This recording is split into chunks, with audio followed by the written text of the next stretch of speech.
गणपते त्वमेव केवलं कर्तासि, त्वमेव केवलं धर्तासि, त्वमेव केवलं हर्तासि, त्वं सर्वखल्विदं ब्रह्मास्मि।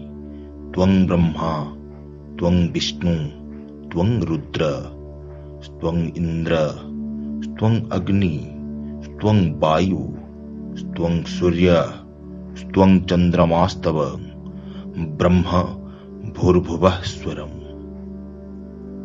नमस्कार दर्शक बंधु, आजिर आध्यात्मिक कथा चैनल तरफरु आपण मानंकु स्वागत जनाई आरंभ करुछु अग्रपूज्य गजाननंकर अमृत तात्विक कथा।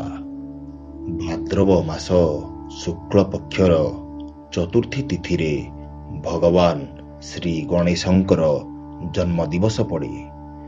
भारतीय ज्योतिष शास्त्र अनुसार चतुर्थी को रिक्त तिथिर मान्यता दिया जाइछि।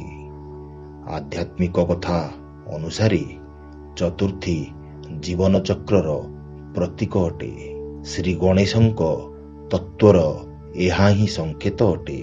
चतुर्थी ठारू आरंभ होइथिबा गणेश जन्मोत्सव केउठारे एक दिन, केउठारे 3 दिन, केउठारे व्यक्तिगत भावरे 5 दिन पर्यंत मना जाए, किंतु सार्वजनिक भावे 10 दिन पर्यंत श्री गणेशंकर पूजार्चना संपूर्ण महाराष्ट्र रे पालन करा जाइथाए।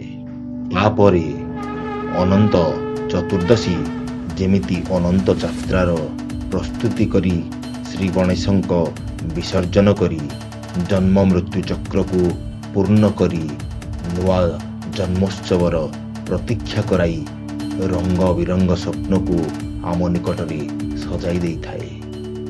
श्री गणेश भगवान भाद्रव मास शुक्ल पक्ष चतुर्थी तिथि रे भक्तर भावनार भूमि रे सेमानंक गृह को देवगृह रे परिणत करने धरापृष्ठ को आसंती। चतुर्थी ठारू अनंत चतुर्दशी पर्यंत दीर्घ 11 दिनर प्रत्येक क्षण गणेशमय गारिमामय होई उठे। अनंतंक सहित अनंतंकर मिलन घटाई एही अद्भुत रहस्यर आमे समस्ते साक्षी होई रही थाउ। एहा ठारू बड़ सौभाग्य आम पाई आउ कौन होई पारे दर्शक बंधु। चतुर्थी तिथि रे जन्म हेबार अर्थ श्री गणेश भगवान बुद्धि प्रदाता अटंती।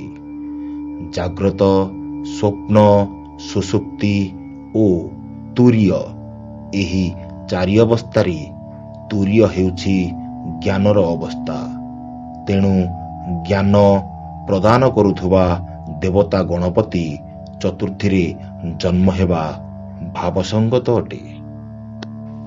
श्री गणपतिंकर कृपारू दृश्य जगतर जेउ 4टी कथा धर्म, अर्थ, काम और मोक्ष मध्य सहजरे प्राप्त होई पारे।